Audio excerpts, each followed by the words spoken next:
posicionamentos dos tribunais. Só que, na verdade, a gente apresenta... Muito se pede para que o menor se beneficiário tenha aparecido.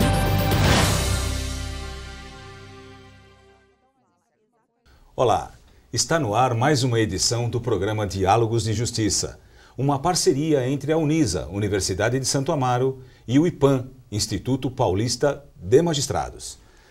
Hoje representando o IPAM conosco, doutora Viviane Nóbrega Maldonado, juíza do Fórum de Santo Amaro e também conselheira do IPAM.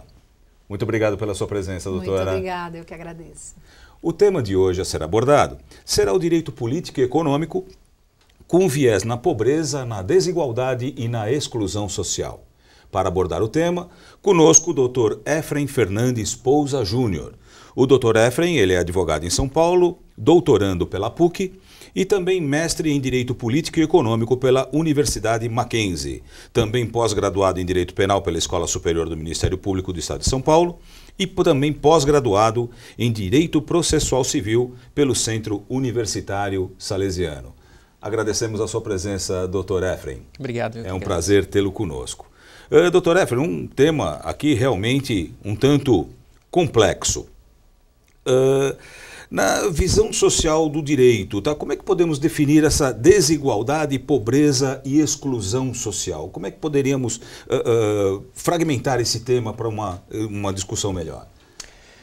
Bom, quando a gente fala em exclusão, a gente está falando da última fase do processo. Ou seja, a gente ultrapassa a desigualdade, a gente ultrapassa a pobreza e a gente ultrapassa a exclusão. Ou seja, a gente fecha o que a doutrina vai chamar de ciclo de isolamento. Algumas pessoas alcançam apenas o primeiro estágio, outras alcançam o segundo e outras já estão localizadas no terceiro estágio, como é a situação do morador em situação de rua, por exemplo. O morador de rua, ele já ultrapassou todos esses estágios, já se encontra nessa fase de exclusão plena e aí o que resta para ele é reverter o processo. Ele não anda mais nesse sentido para frente em termos de exclusão social. A gente precisa fazer o retorno, a reinserção desse indivíduo por meio da cidadania. A exclusão, no caso, então, seria o último estágio. A exclusão seria o último estágio. Ele passa por um estágio de pobreza ainda para depois, então, cair praticamente nesse esquecimento social, vamos assim dizer, essa exclusão. Exatamente. O processo é cíclico, mas na última fase, na fase de exclusão, a gente diz que o morador de rua está desfiliado. Ele sofre um processo psicológico, psiquiátrico, chamado desfiliação ou desafiliação. A partir desse momento, ele rompe com as estruturas sociais e ele aceita morar na rua.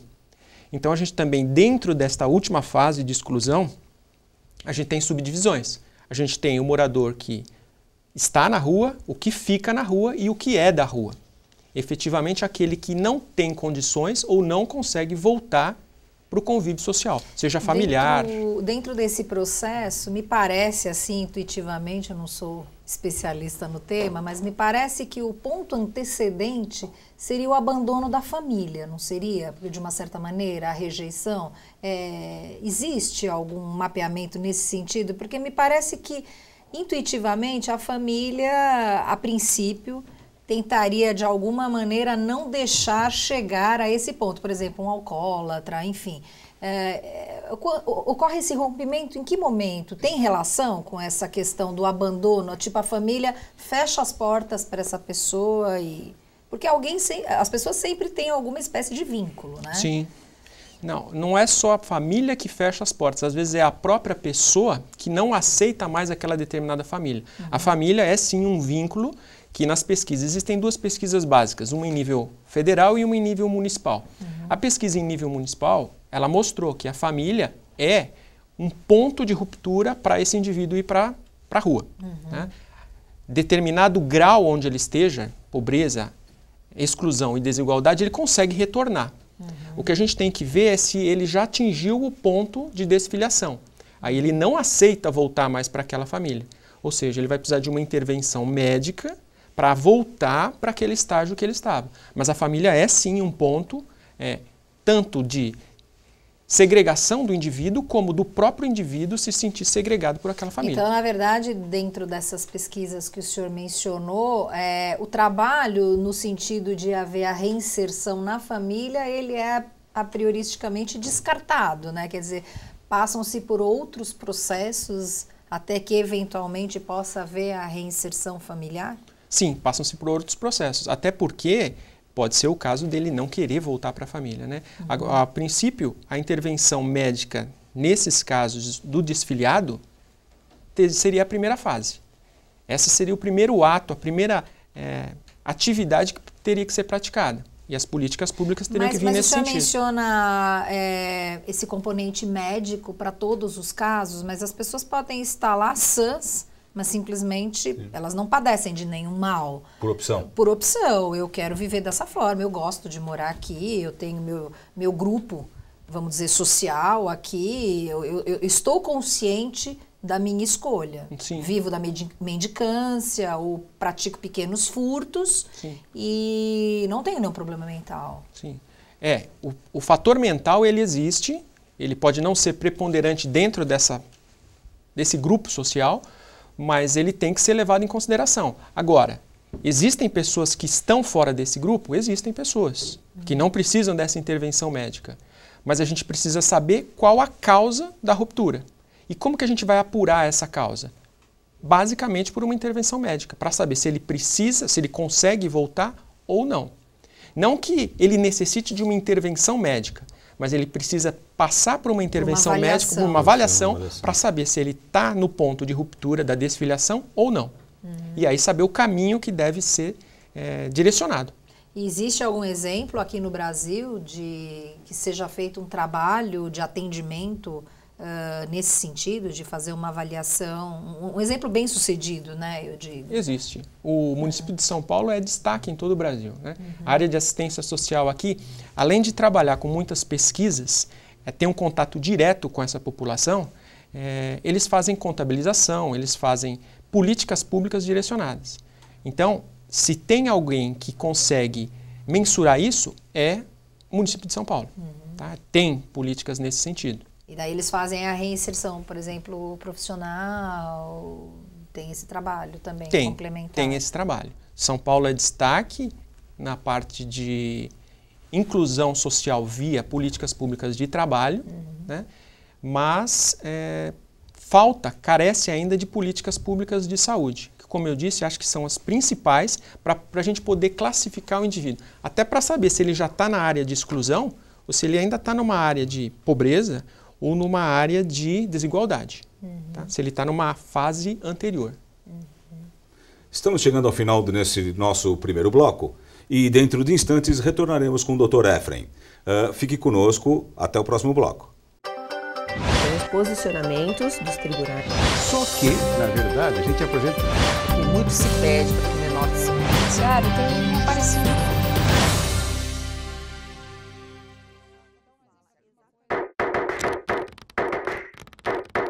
Anota aí, Desafio Universitário Empreendedor, uma competição conectada com o seu tempo e com uma plataforma inovadora.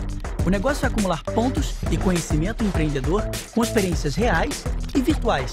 Os vencedores ganham tablets, smartphones e viagens internacionais. Mas para você viver tudo isso, não esqueça, inscreva-se agora.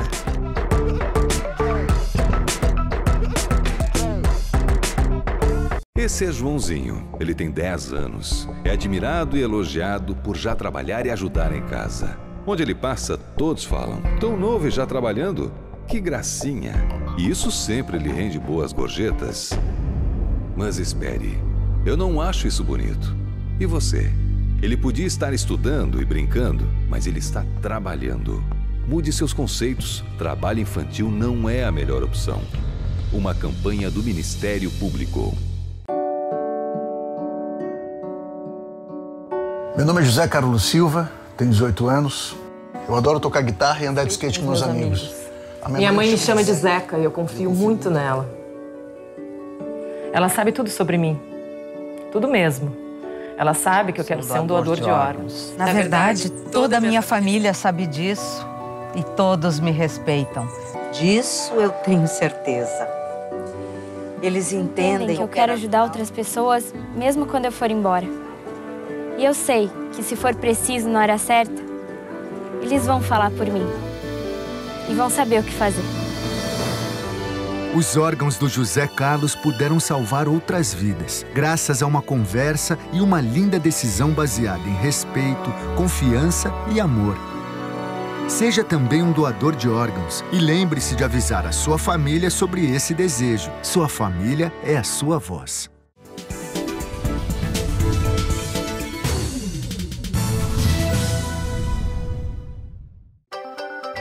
Posicionamentos dos tribunais. Só que, na verdade, a gente apresenta... E muito se pede para que o menor se... Judiciário tem aparecido.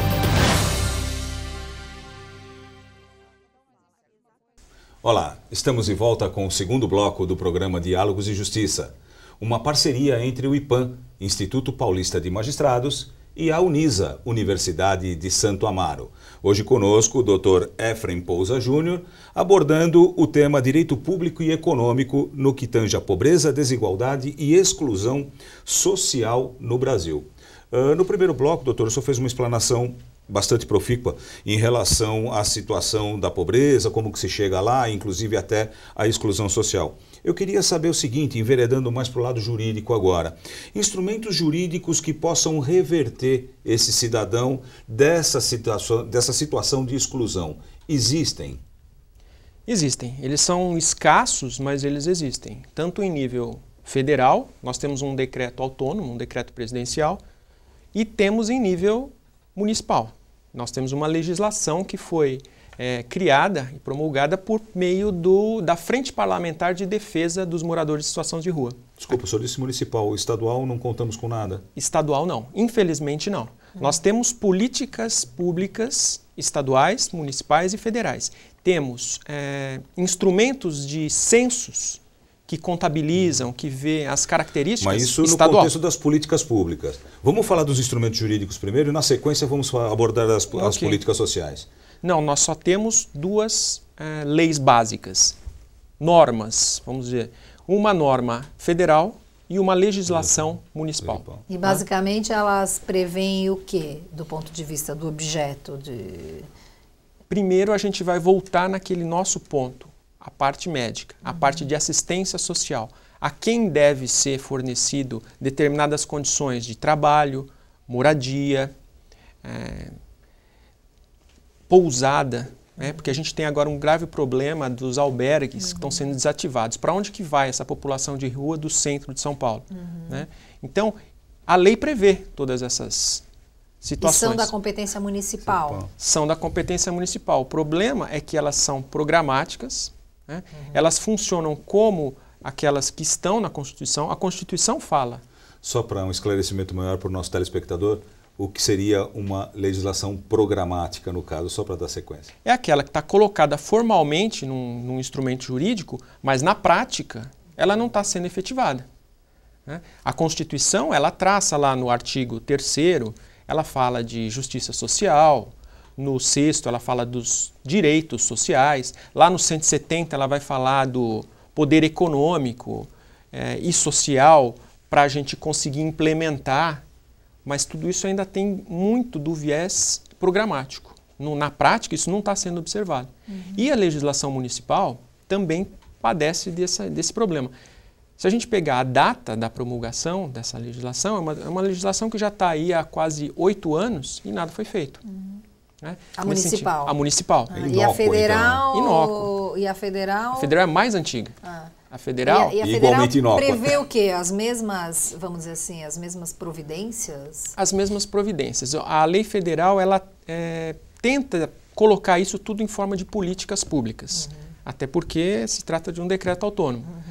E já tem mais de 10 anos. Isso não se converteu, não se convolou em legislação. Né? Ou seja, a qualquer momento o Poder Executivo pode chegar e modificar aquilo. Né? Mas até então não se mexeu e, claro, resultados... Não se pode falar de resultados positivos nenhum. Em termos de legislação, não. Eu acho que o que protege o morador de rua hoje são as políticas públicas que estão sendo colocadas aí. Políticas públicas. E quais seriam essas políticas públicas? Você poderia abordar? Políticas públicas hoje, essencialmente, elas são de reinserção ao trabalho. formas de trazer o morador da rua, trazer de volta trabalhando. Né? Problema que eu vejo nessas políticas, elas têm um caráter focalizador. Ou seja, elas são instituídas para determinados grupos específicos. Só que quando a gente trabalha com morador de rua, a gente tem que pensar na mutabilidade geográfica. Hoje ele é de um grupo, amanhã ele é de outro. Mas, por exemplo, em algumas situações me parece que há um caráter emergencial que demande mesmo uma atuação, entre aspas, mais customizada. Então, por exemplo, você tem o grupo dos usuários de drogas. Você tem o grupo, por exemplo, das mulheres gestantes, né? Que acho que é um índice relativamente alto, né? De mulheres que engravidam, enfim, e que não estão recebendo nenhuma espécie de assistência, obviamente, médica e tal, e enfim, elas de alguma maneira elas vão ter que se programar para o parto, né? Então, será que é possível, essa é a pergunta que eu faço objetivamente, a criação de um modelo unificado, quando você trata de grupos independentes, você tem o grupo das crianças, né? Então, será que cada um desses pequenos grupos não demandaria mesmo um viés diferenciado do ponto de vista das políticas públicas? Não, eu concordo que a gente não pode perder essa polarização, essa focalização. Agora, eu acho que isso tem que ser expandido. Não pode ser tão focalizado como ela é hoje, a ponto de a gente criar o que fala, o que se chama na doutrina de cidadania invertida. Ou seja, eu preciso me caracterizar dentro daquele grupo social para eu poder me beneficiar do que ele está fornecendo. Eu não posso ficar adstrito a esse benefício por eu ser pobre, por eu ter aquela condição. Eu quero mudar essa situação extrapolando isso, mostrando que às vezes precisa ser mais generalizado, mas nem tanto. Não dá para a gente pensar em algo generalizado em termos de território nacional, mas talvez a gente pensar numa coisa mais generalizada, não para... Existem políticas públicas específicas para a região central de São Paulo. Né? Não dá para a gente pensar nisso. Por que a gente não pensa nisso em região grande ABC, por exemplo? Né? Eu acho que as políticas hoje elas são focalizadas demais. Não dá para a gente pensar realmente numa política pública institucionalizada, uma política pública universal em termos de território. Mas dá para a gente ampliar muito mais as políticas que hoje são colocadas. O senhor coloca o pobre e o excluído pela pobreza, né? Existem aqui alguns programas, tá, tipo Bolsa Família e tal, tudo mais. O atendimento desses programas, ele focaria somente o pobre ou também o excluído pela pobreza? Vai depender da situação, do ponto em que ele esteja dentro do ciclo de isolamento. Porque a característica para ele se beneficiar dessa política ou desse ponto da assistência é objetivo. Ou seja, ele tem que ter uma renda X, ou ele tem que estar morando numa condição X. E aí ele recebe o benefício. E dentro dessa condição, então, eu tenho a condição de pobreza. Tem a condição de pobreza. O excluído que não tem, já saiu fora desse limite de pobreza, que ele não tem a renda X, não tem, enfim, ele não tem nada. Ele então não tem alcance a esse tipo de programa? Ele não alcança. Tá? Esse é um viés negativo da política focalizada. Né? Ela acaba excluindo determinadas pessoas que realmente precisariam daquele benefício por uma condição própria dela, criando uma situação de cidadania invertida, como eu mencionei. Então tem um viés negativo, então, no caso da política social dessa forma. Tem um viés negativo. Eu entendo que tem um viés negativo. Como viés negativo também podemos falar daquela ação na Cracolândia, né, que acabou pulverizando a Cracolândia em vários pontos da cidade, e aquela política, então, se fez, de certa forma, ineficaz. Ao contrário, agravou um problema. Agravou, porque esses indivíduos, como eu disse, têm essa mobilidade geográfica, eles acabaram indo para outro grupo, e aquela política que foi efetivada para eles, acabou não chegando a eles. Né? A política foi focalizada demais. Estamos encerrando o nosso segundo bloco. Voltaremos dentro de instantes com o Dr. Efraim Pousa Júnior para abordar mais o tema em questão. Até já. Tem os posicionamentos dos tribunais. Só que, na verdade, a gente apresenta... E muito se pede para que o menor se beneficiário tem um parecido.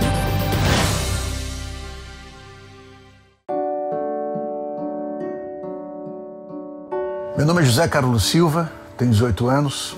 Eu adoro tocar guitarra e andar de skate com meus amigos. Minha mãe me chama de Zeca e eu confio muito nela. Ela sabe tudo sobre mim. Tudo mesmo. Ela sabe que eu quero ser um doador de órgãos. Na verdade, toda a minha família sabe disso e todos me respeitam. Disso eu tenho certeza. Eles entendem que eu quero ajudar outras pessoas, mesmo quando eu for embora. E eu sei que se for preciso na hora certa, eles vão falar por mim. E vão saber o que fazer.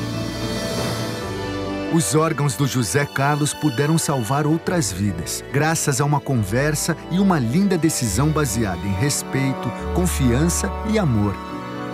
Seja também um doador de órgãos e lembre-se de avisar a sua família sobre esse desejo. Sua família é a sua voz.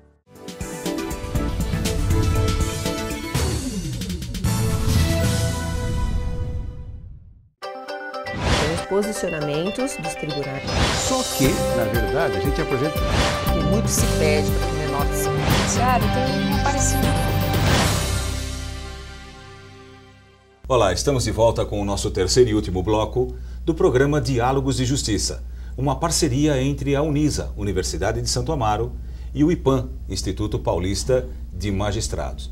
No nosso intervalo aqui, a doutora Viviane ela colocou algo interessante no que tange a dignidade da pessoa humana. Eu gostaria de passar a palavra para a senhora, doutora. Por favor, faça a pergunta ao doutor Efrem. Bom, hoje o princípio da dignidade humana, ele inspira, vamos dizer assim, praticamente todo o nosso ordenamento jurídico, né? Então, quando o senhor coloca a questão, por exemplo, da avaliação médica, depois da própria reinserção no mercado de trabalho, não lhe parece também que, do ponto de vista até de políticas públicas, essa pessoa ela tem que ser resgatada por primeiro do ponto de vista dos próprios direitos da personalidade, porque essa pessoa muitas vezes ela não tem um nome oficial, ela não tem uma documentação, né? Será que não seria também uma maneira, um passo inicial do ponto de vista do resgate, né? Será que é tão complicado? Eu não atuo necessariamente na área de políticas públicas, mas será que seria tão complicado estimular essas pessoas que buscassem, em primeiro lugar, a sua regularização pessoal do ponto de vista da própria documentação? Porque sem a documentação você, na verdade, não poderá nem dar o passo seguinte, né? Quer dizer, o próprio passar por um médico sem qualquer ideia de quem seja aquela pessoa, de onde veio, ou obter um emprego, óbvio que é inviável, né? Você partir para uma política de reinserção se você não tem todo esse preparo para isso, né? Porque eu acho que essas questões todas ligadas ao nome, à procedência, à filiação, são todas ligadas ao direito da personalidade, elas têm uma relação muito estreita com a questão da própria dignidade humana, porque isso confere, vamos dizer, a identidade específica, né, àquela pessoa que muitas vezes não tem nem ciência de si própria, né, de quem ela é no mundo, né? Eu concordo plenamente. Eu acho que a política pública que está sendo elaborada, ela tem que partir dos princípios constitucionais. Dignidade da pessoa humana. A gente já tem que pensar logo de início que a gente também tem os processos, os princípios que vão, processo da vedação, do retrocesso social, ou seja, não dá para voltar para trás. E a gente tem uma série de princípios que vão proteger isso aí. Agora, a gente tem que ver também que esse grupo social, ele é um grupo social de difícil análise, né? Às vezes, a gente trabalha direto com eles e tenta fazer com que ele se submeta a receber um benefício do INSS. O próprio indivíduo, quando se trata de movimentar o sistema para entrar, ele não aceita. Ou por descrédito no sistema, por medo às vezes, porque a gente sabe que grande faceta dessas pessoas tem um passado na criminalidade, porque a condição que ele vive hoje faz com que ele se introjete nesse meio, mas eles próprios às vezes não querem. Né? Eles não querem se reconhecer como pessoas porque eles já passaram, já romperam aquele estágio da desfiliação. Aquela vida que eles tinham antes, para eles não vale nada. Então, ter novamente um nome, ter novamente uma família, dependendo do estágio em que ele esteja, para ele não quer. E ele não se submete, ele não vai. E o que fazer com essas pessoas? Tratamento ambulatorial. Tratamento médico. Incentivar políticas públicas de saúde para saber como que eu tenho que agir com aquele indivíduo. Não adianta eu dar trabalho, não adianta eu querer dar um benefício assistencial para ele se ele não quer, se ele próprio não aceita. Então fica difícil trabalhar, porque é um grupo muito...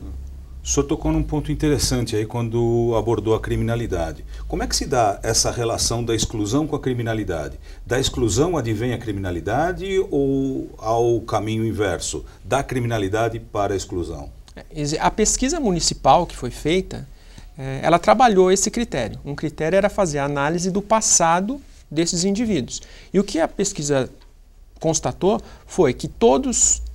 a maioria deles tem um passado, seja na infância, na adolescência, ou o envolvimento com uma socialização primária de crime, pais, parentes, ou desenvolveu isso na adolescência, ou mesmo depois na condição de excluído, envolvimento com crime. Ou seja, a faceta criminal desses indivíduos, ela é bem característica. É bem marcada. Mesmo, bem marcada, é bem marcada. E isso foi comprovado pela pesquisa municipal. Os índices de passagem dessas pessoas ficou bem caracterizado lá, está acima de 60% da população do município de São Paulo. Então, porque foi trabalhado com o município de São Paulo. Foi uma pesquisa de caráter de contabilização. O centro de São Paulo, na época, há 2, 3 anos atrás, tinha por volta de 15 mil moradores em situação de rua. Tá? Por meio de extrapolação dessas pesquisas, a gente chega num número abstrato aí, em termos de território nacional, por volta de 2 milhões de moradores em situação de rua. Né? E em termos mundiais, já há pesquisas norte-americanas que falam mais ou menos aí na ordem de 100 milhões de moradores em situação de rua. Estamos chegando ao final do nosso programa Diálogos de Justiça. Queria agradecer aqui a presença da conselheira do IPAM, a doutora Viviane Nóbrega Maldonado. Muito obrigado pela sua presença, doutora, mais uma vez. Eu que agradeço, sempre elogio a parceria, que é muito boa para todos nós. Sem sombra de dúvida. Queria também agradecer a presença do doutor Efraim Fernandes Pousa Júnior, abordou um tema bastante interessante. Felicidades na sua pesquisa, doutor. Espero que o doutor, como comentou sobre um doutoramento, inclusive no mesmo sentido, eu faço votos de muita felicidade nesse sentido. Eu que agradeço a oportunidade. Tá? Nós é que agradecemos.